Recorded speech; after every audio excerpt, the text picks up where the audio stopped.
o le a tātou tāpo i atu i le atua.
Paulo, o le auna le atua, me le apostolo Iesu Kiriso.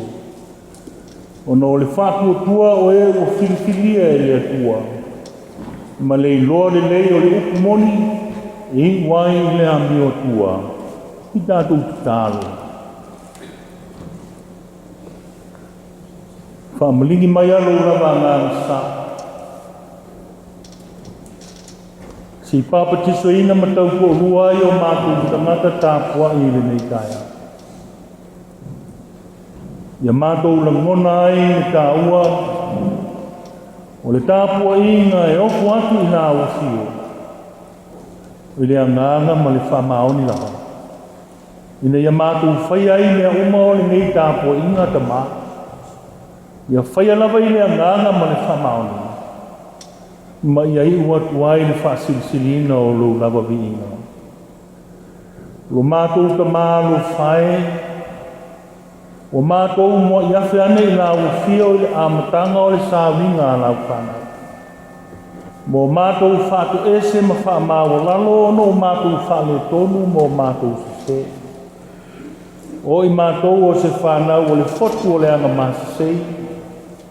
A wāua o mātou o ese mai la uafio.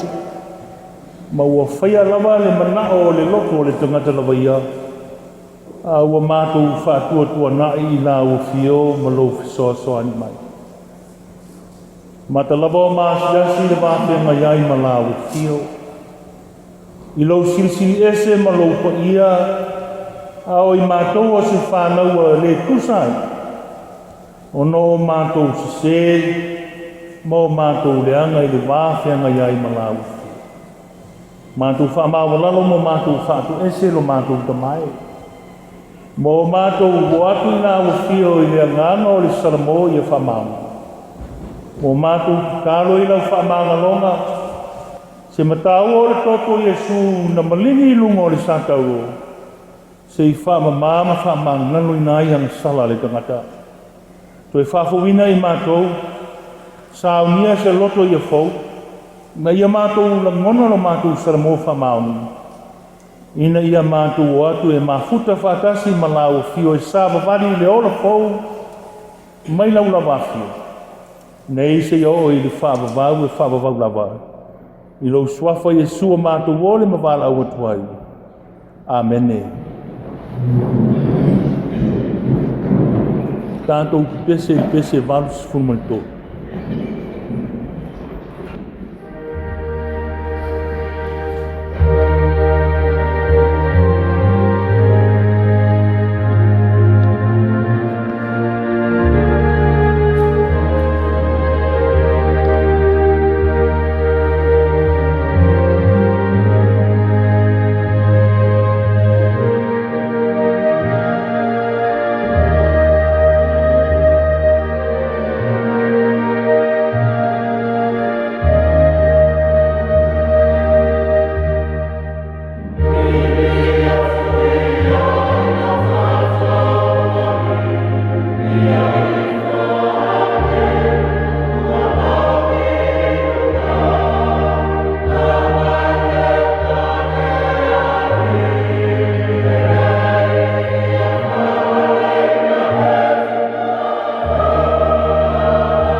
Tātou wifo matatalo I le atua. Le atua la o fio le tupu ao le langi ma le lalolangi. O le atua alofa, le atua mamana ma le atua silisili ese. La lava fio le mafuanga wa matu poto ai lo wharekatalo ma lo matu tāpua nei. O matu o mai se o matu vii e whaamanu ma whaafatai I la o fio. O matu o mai se o matu o atu I la o fio I le anganga.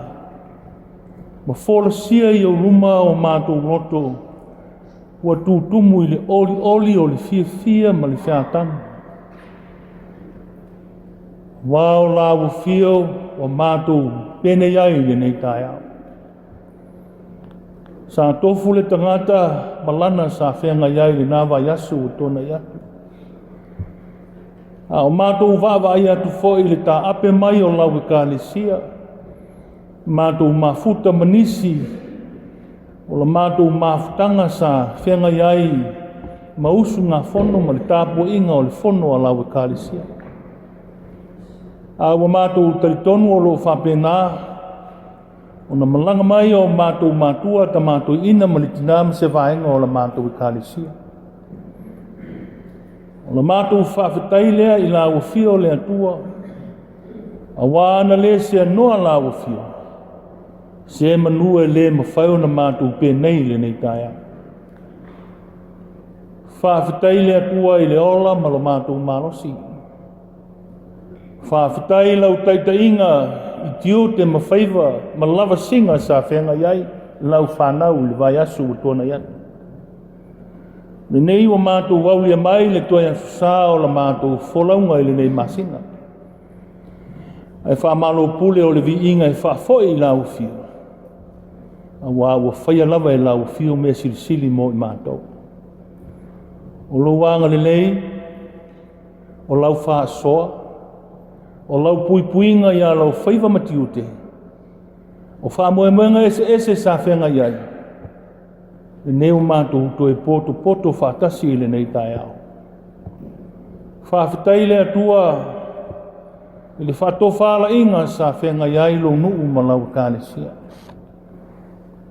Mātou whawhetai a wāsa mua ma mulimuli a mātou fuafuanga ma whamoemoenga. O nisi sa malanga mai lungo le ea. O nisi foi sa whenga I matiute ma ngā ruenga. Te malanga I lama tia le ola ma le soifua I whalawelawe tutupu whafose. E whamalo pule whawhetai le atua. O lo wanga le lei leo o mātou pene iai le nei tai au. Whawhetai ta mā. A wai uina maruru le nei tai au. A o mātou whaai le titiri alu mai. Ma le lotu mai o lau whanau, mai vaenga ese I mea o au mau ma lalai I nātou. Se tu whatasi I mātou ai mātou tāpua I nāu fio. Mātou taritonu I lau fio le atua. O lau fio e le lei ai mea uma, o lau fio foi e maa popo ai whamoemoenga o le tangata. O le anganga e whawhetai I lau fio. A wao so se mea wa tau nui ai a mātou fuafuanga ma le whatou whalai. O mea lawa ia sa mafuta ma whatasi ma taita iai la ufio. O le vi inga ia whafoi la ufio le atua lo mātou ta maa. O no lau whasoa le lei. Le lawa o mātou tufi tau whao ai lo wanga le lei ma mātou whao ngaina. I wha moemoenga ese. E awa ngā lima ai fuafuanga le tangata I o mātou ainga. Mātou whawhetai foi e le ai ase tala whanoa noa e teia I la mātou whanonga. I tu tonu lava o lo mātou kālesia ma lo mātou ainga whanonga. O le anganga whawhetai le whafoi ai le vi inga I lau. I whawhetai ia wafionga o le a mātou whaitau iai. Ao se whesoasoani tā ua I ala mai ai lo whinangalo. E whapena o na tapoe na ai le soifua ma lo mātou wala. Ma mātou I loa e lo whinangalo e whaatonu wholawai I la mātou wholaunga ma la mātou savalinga. Le whawhitai foi ngā luenga mana le nganga pa ia. Whamalo si au ma tau tō lua ia I mātou mo mātou tangata. E mesi o la mātou wala tau mo whai I la ufio. Whawhitai le tala lelei a Yesu ke riso ma le moli maulo na soifua. Wofo ato tomai. Ina ia mawhai ona whaola ina le tangata ang sala. O le whiau lea o le tala lelei o lo moli taipea. Ina ia whapenao na mātou langona. Na tāua I o mātou loto. Ai mese e o le whaola tanga wa e sauni e ana lawai lau soifua ke riso. Ina ia mātala tala whai tuto o le manui e ule whale e le tangata whātua tua ma le tangata usala moe se maa sala. O mātou to mai, mātou to talo ina ia, lingi mai lau whamanianga I ale ilo wanganga pa ia. To ia I mātou I whamanianga ma manuia mai la ufia. Manuia lau I kālesia ma le tāpo inga. Manuia o mātou mātua, ta mātou ina ma le tina. E ui ono to se anga o na mātou wheroa I lea. Mātou to talo ina ia iailo wanga le leina. Le soifua tului, ma ia whamalolo I mai o le tino wa po ia ai le soifua ma le ola auna I la ufi. Manuia I la ua o whianga iai ma le teiteinga o le ngā ruenga. Le soifua I le tino ai siri le anganga. E whapenao na whaafoe ai le whiau ma le ngā ruenga. E ale ilo la wala awina.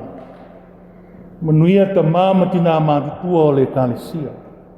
I la tau o loo whabenao na tāpua I tono ainga. O ai o sulwhainga ma whale o tangata mātua. Ono o le soifua wa pula la ngoto. Ia iai le manuia ma lau whamalolonga ia I lato. Manuia lau nuu ma lau kālesia. Ma tāwha le lotu uma I maota malawa. Ma I lava I se wa matua se I o lava ia mātou whanau. Manuia whaamoemoenga ese o lo whenga iai. Mātou tārusia whiau matiuti o le asavalia le nei vai asu. Talo foi moa mātou whanau a whenga iai māua onga. Ia pui a lawa fio la lātou wola tupu ai. A o whapenao na pesi mai le teitei.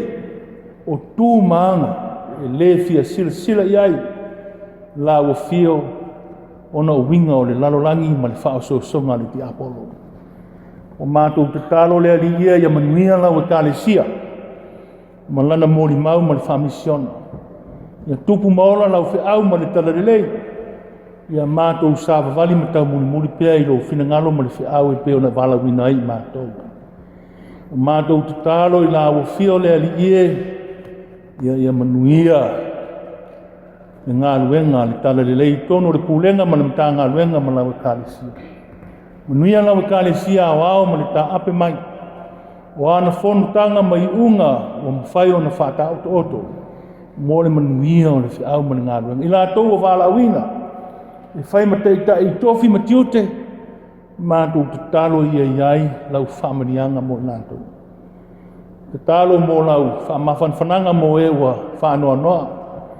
Ona o le malanga le maliu ma le oti. Mātou te talo foi manatua na yo mātou ainga. Salalau le nei atu nuu, ma so se I tu o le nei lalolangi a mese lo mātou atu nuu o Samoa. Lo lātou tāpua I mai a o whapenao na mātou iai nei atu nuu. Sa ininga manuia e tau wate a iai o mātou ainga ma le atu pele. O mātou te talo ia manuia o mātou ainga umalo whapenao na whamuli mai Samoa. I anu ma le mana le tala le lei a Yesu le nei aso. Mātou te talo I la o fio fola lo whinangalo. Ia tō whasi le tau whaleanganga, maua se anga mo mātou loto. E si le fia lea li ia le whamoemoenga o lau e kālesia. Se temi o mua o na whapengā leona. Ma futa ma soa lau pule nisi o fuafuanga ma whamoemoenga. Mātou la lafo I la o fio mea uma lea li ia te teitei mai. E tau nuua I le manuia mea uma lava o le whamoemoenga. O la mātou te talo lea ta mā. Patasi ma te talo I o mātou loto lea li ie. O mātou wofo ina atu ina ia whaia pēlo finangalo. Ai au na mātou whātau anau. Wau mātou ole ia mea umai ala I lau lava suafa Iesu lo mātou li ma lo mātou whaola. O lena wao ia I mātou I taro ia mātou whapeana. Lo mātou te mai o ia.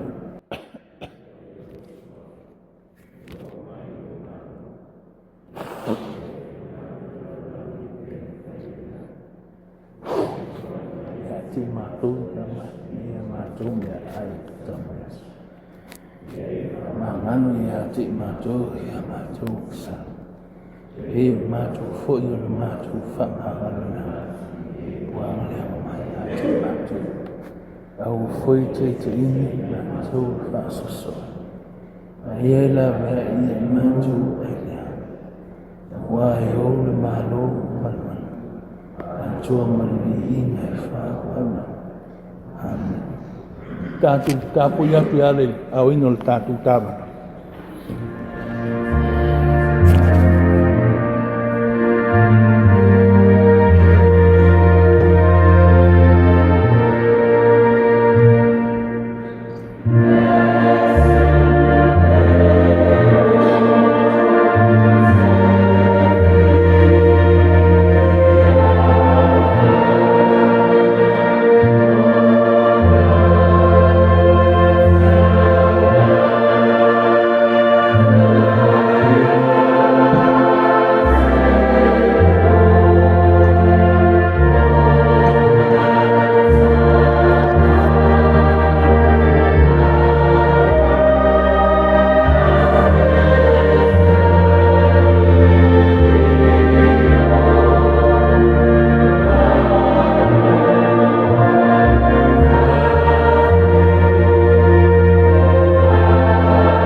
Fio foi nato e foi brama e na fio de mato talo se sila mai e te pelia e te whamania ma whampa ia mato fuai ina ia whai ma mi inga o lao fi I so se au wala e anki e ei lau fi au malangana I lo swafa Yesu mato wole ma wala o fuai Amen Nato se lau todos kumalong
feitawina o le tusi pa ia.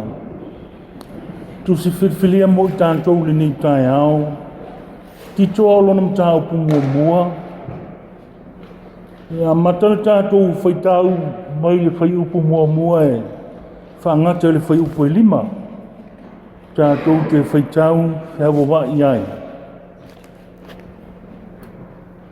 Tusi a tito o lona mta upu mua.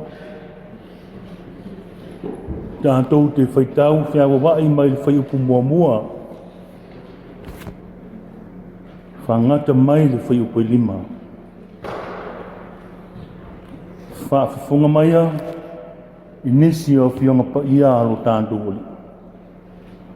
O Paulo o le au auna le atua ma le apostolo a Iesu Keriso. Ona o le whātua tua o e ua filifilia e le atua ma le iloa le lei o le upu moni e wai i le a meo atua.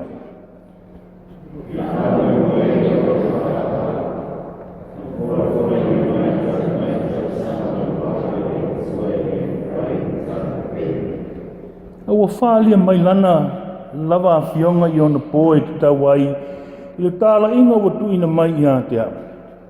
E tusa ma le polo inga le atua lo tātou whaola.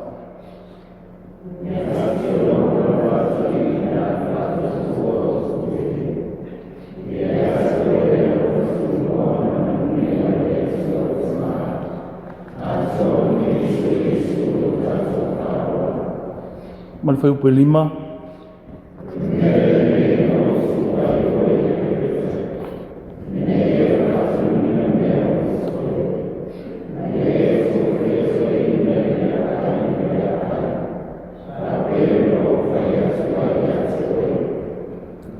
Whamani mai tātou e le atua, e ala inu tātou whaitau, ma whanongolongo i nisi o ana whionga pa ia.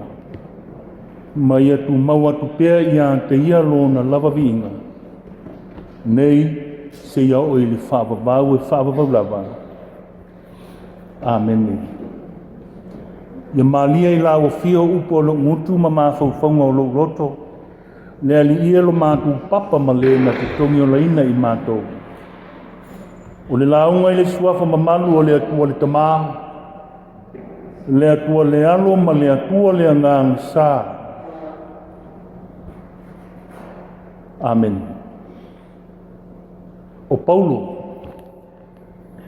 O le auna le atua. Ma le apostolo Iesu Keriso. Ona o le whātua tua o e ua filifilia e le atua. Ma le iloa le lei o le upu moni. E i wai i le a meo tua. Ua filifilia le whai upu mua e whai mamatua o le launga i le nei tae au. O se mawhauwhaunga tātou te mawhauwhau iai whale alama. O le au tua mawhauwhaunga o lai iai le tusi whaitau aso mo le nei lava tae au ma le nei aso. O se atali i whamaoni le whātua tuanga. A loyal child in the faith. Ai lava o se mea whawhiawhia lea mo le tau lea lea le nei o tito. Le tasi o atali i whalea nganga o Paulo. Lona tau aoina o se tosi na tūsia ina lava ele. Le 5 le apostolo. Ma mamoli atu ia tito. A o whenga iai o ia ma le tau mawhainga o le ngā ruenga. Ma le kālesia. Isi motu lai titi lea o Kereta. Ia tito lo wātali. I la le whātua tua ua tūtele. Ia ia te oele alofa tu noa ma le manuia mai le atua le tamā. A toa ma Keriso Iesu lo tātou whaola. Wa lava iau. E whai ma whi au whātupu manosi a tito. A o whenga iai ma le tapo eina o le ngā ruenga a Keriso. Ai mesi o le toe tau mati ina o whaiva ma le walawina. Ina ia o ngā tusa le tofi o sāo whaiai. Ma le whaatinoina o le ola ofo ina atu e tusa ma le wala wina. O upu ia Paulo ilo nā tali ili nei o tito. O upu sei toe whawhangwai le whamoe moe o le atali. Sei a watu e se whamarosi ia te ia a o whea ngai malona wala wina. Le mafu anga na tuai o ia e Paulo i le matu leo ke reka. Sei tau whaasanga tonu, whaiva matiu te o i lātou a wala wina e whai mateitai. E anoa upu ia. Upu le apostolo. O whaamauti noa ia tito. Tito. O tuin hatu ia te oe le manuia. Wa ia te oe le manuia o le atua le tamaa. A toa ma Yesu ke riso lo tātou whaola. O manuia nā mai le atua. Malona alo Yesu ke riso. Wa tuin hatu ia te oe. Wa ia te oe. Ina ia whaatino ina ai lo wala awina. O tito le si lea tali ia. Le apostolo po.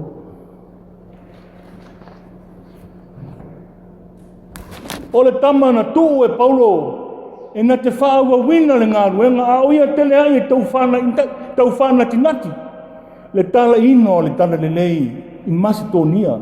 Ma Asia i titi. O lea wai atuina atuai le whamoe moe. Ai se hanu e a mata pēa seisi ngā ruenga matoe la langa nesi. No fau mai kālesia. Ai le tu la fua ia ia Paulo tito. O ia toe tusi mai ai e whamarosi ia te ia. Ao le i whaasanga li. Ata li i le whiau. O le mafau lea sa ia Paulo. Sei au mai se upu whaamarosi. Sei whaamauti noa ia tito e leo whaangalo ina o ia na te talo. Sei toe tau atu ia tito e leo ngalo o ia ilo na mafau ma lona loto. Ai sa uni le whiau ma le ngā ruenga o wala au inai o ia. O le iai o tito i te reta. E leo se ngā ruenga whaingofie le whiau o lo whia ngai mai. Ai o whini lama o lo whia ngai ai i lātou i tutonu o le kālesia. A tātou whaitau iai mta aku muamua lea. E whōringa mai. O tangatai u tei aia, tangatai o le whai ma whaalawe lawe i ngā ruenga. Lea lawa, tau mo whai le apostolo Paulo, sei toi whamauti noa i lona atali o tito, loto tele. Whamarosi. E lena o oero iai le ngā ruenga. A tātou whaava ai le whiau leo lo fia, whaasoa e Paulo i a tito. Lai ta oto ai le whai upu mua lena whai mamatua. Lai olo iai nā. Le whiau le nā o lo fia mamoli ma tau atu i a tito. E lea ngata o leo wa uma o na tau atu i a tito. E leo ngalo oi lau petalo, e leo ngalo oi lau mafufau ma lo wanganga. A le whiau lea. Sei whamauti noa i a te oe. Whamoe moe o lo wala wina. O upu ia na to mua ai, le upu whaipu mua. Le amatanga lau loa na te lo tusia Paulo. O Paulo o le auna le atua. Ma le apostolo i Jesu Keriso. Ona o le whātua o e wa filifilia e le atua. Ma le iloa le lei o upu moni e hi uai i le a meo tua. Te le whai upu lea. Masalo a tu sia e se tangata ata mai. E le la i titile. Le whi au o lo ta oto ai. A tātou tamu whai e tala le whai upu lea. ona tātou i loa i lea o le whiau lea. Wa lava ia upu e tau atua i a Tito. Tito, o a ua Paulo. O a ua le au auna o le apostolo a Iesu Kiriso. O le whaarupenga e sili o na tāua i le apostolo. O le au auna. O le apostolo. O vaenga tāua ia e lua. O lai fia wha manatu i a Tito. Awai me ngalo ia te oi. Awa pau. Tasi nei tangata e lau silia o le whenga inga fau. Ai meso le whi au monu ese. Tasi nei tangata e lau sina sina. Pe a tātou vava ai ai lona soifua malona o langa. I le loloto o lana matau pusili e winga i le atua ma le whaafsanga inga ma le tangata. Lea ua whai mai Paulo i a Tito o au. Mea mua o le au auna. E a vea ma apostolo a o le au auna. O le au lea mo le ekalesia. A wā o le whawhita hauni leo le thea ngai ma ekalesia nei. O la tu teita. Sei toi wha manatu ma wha mautu le teita. O le hale mei ngō le teita. What is a leader? A leader is a servant. O le teitai o le au auna. O le teitai le nofo i se nofoa sarafarafa. O le teitai o le tangatai au auna. Lea sa wha teitai le soifua o Iesu Kiriso. Whai mai o ia o le tupu. Whai mai o ia o le alisili. Ai sai loa lona soifua le anga sa au auna. Winga tā hua le nā o le whiau. Whamanatu i tangata. I teitai o le kalesia i nu o ke reta. So o se teitai. I te tauna whaima au auna. O le au auna ua filifilia e le atua. Ona o le whātua tua. E se le tā hua o le vaenga lea. Filifilia i tātou e le atua. Ona e leo seisi a mea. The most important credential of a leader is to have faith. So se teitai tāua ke wiso e te tau ona iai le whātua. Le upule ese le fia o Paulo e tauta. Whātua. Le anga au noa i tātou ma le whātua. Tātou te le ma whaia se me tasi. Le anga e le whaalongolango i se malosi. E le whaalongolango i se atamai po se poto. E le whaalongolango i seisia mea. Ai whaalongolango i le whātua o le tangata i le atua. E nga te ma whaia i mea uma wha mai Jesu. A te lelo whātua te whaile maunga le au sami.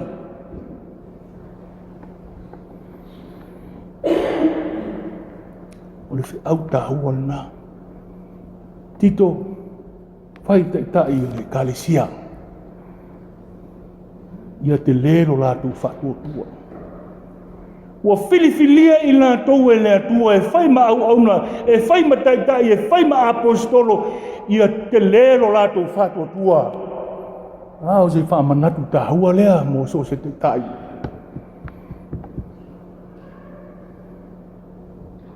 O le whātua tātou te iloa i le upumoni ma le ami o tua.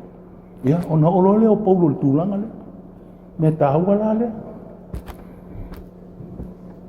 A wāo le te tai. Wana iloa le upumoni mai le tua. Ma ua ola i le ami o tua. O le soifuanga le nā e mālia i le siufonga o le atua. O taitai o le kalesia, o taulangi o i lātou o taitai, ai ese mamao le o langa maami o lai o lai. Le tautala iai, le apostolo i whai upo isifu ma le ono. Wa lātou tauane, wa lātou iloa le atua, ai whaafiti ia te ia lātou ngāruenga. O ino sia i lātou ma whaalonga te tā. Lātou te le whaamahoni fwoi se ngāruenga le leia tasi. Ya? O upuna.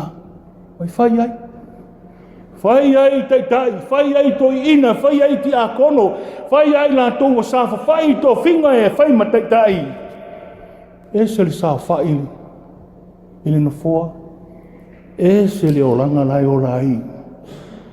May they claim to know God, but their actions, they deny Him. They are detestable, disobedient, and unfit for doing anything good. Upu ese le tāua upu. Ao se whamanatu tāua lea. Mō i lātou watu tofi ngā ruenga ma le wala awina. Ia se i whauta i a mionga te itai o le kālesia. Ai e whaitau i e lumta upu le manumta upu e lua. Whai mai mea paulu. Ao i lātou, o tangata o Peritomina. O le upu le nai whaatau tangata i utaia. O tangata whai mai o i lātou, o tangata e lata i le atua lātou te muli i tū la whono i lātou tangata ami o tua. Ai ma mau ese o lātou o langa, ma lātou a mia. Nia whai mai e Paulo i a Korinito. Tofo o tau. Korinito i lua al whai upu ese. Sifuma lima, tāpu tolu whai pusu lima. Nā tofu ia o tau ia te o tau, paua o tau i le whātua tua. Nā so e whaia ia te o tau, pē tau te leiloa ea o tau loto. Wai tu tonu ia te o tau o Iesu ke riso pe a whai o le pe pelo o tau. Ia te tasi le tangata, ma so e whaia te ia.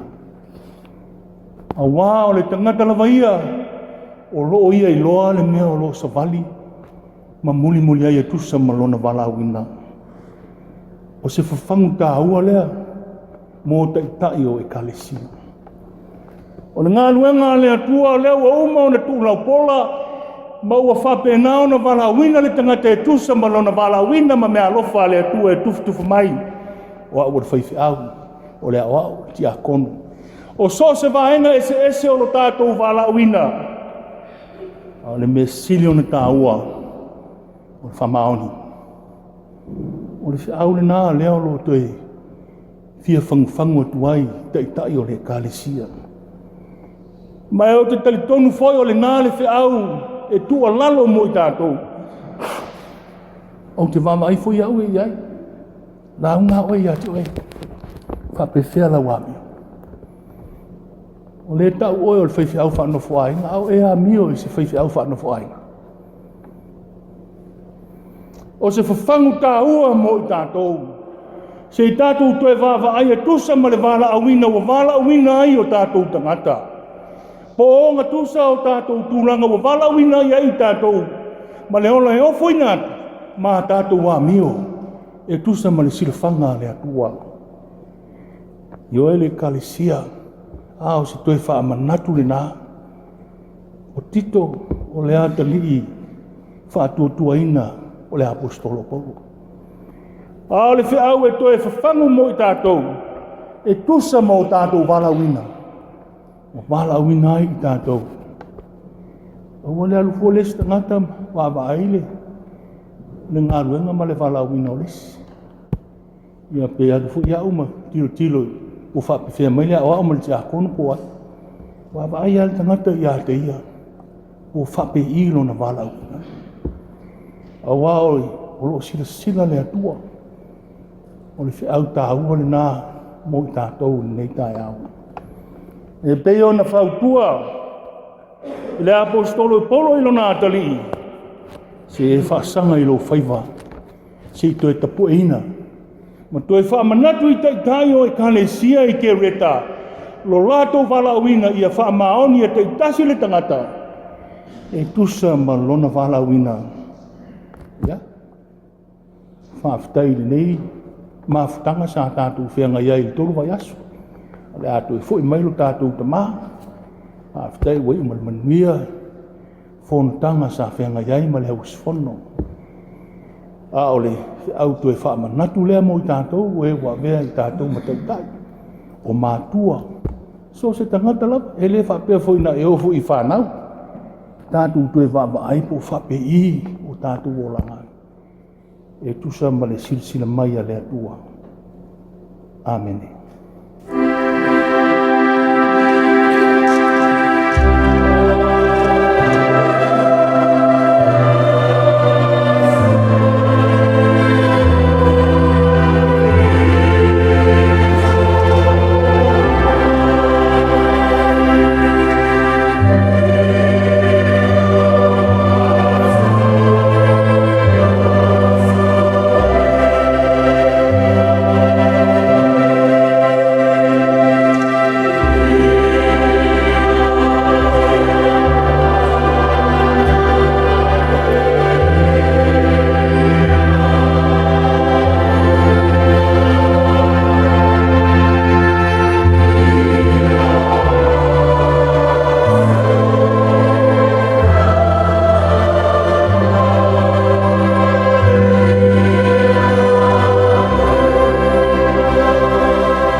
Pese salau wa sepuluh tātou te. Pese ai.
Gracias.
aftai tātou kālesia whaamalosi mai tātou tāpua ingai nei tai au malo foi fongo le kālesia foi mania mai pia lau sunga fono tātou tālio tātou mātua ma se vahenga o tātou sunga fono ya tātou whirua i fia le nā vaiaso ya kei te iei lo tau si fua ma se mātou wola whaaftai mō pese le nei tai au ia le tua le ainga o pese kei te pese e me se foi le wasafo ma te pese pa malo mo pese me yaso ia mo pele vi ingo le tua le atatu fai talo tu mo mai ma tu runga o mo le mani o la o fio le tu le tamale alo ma le ngang sa me o i fa va lava amen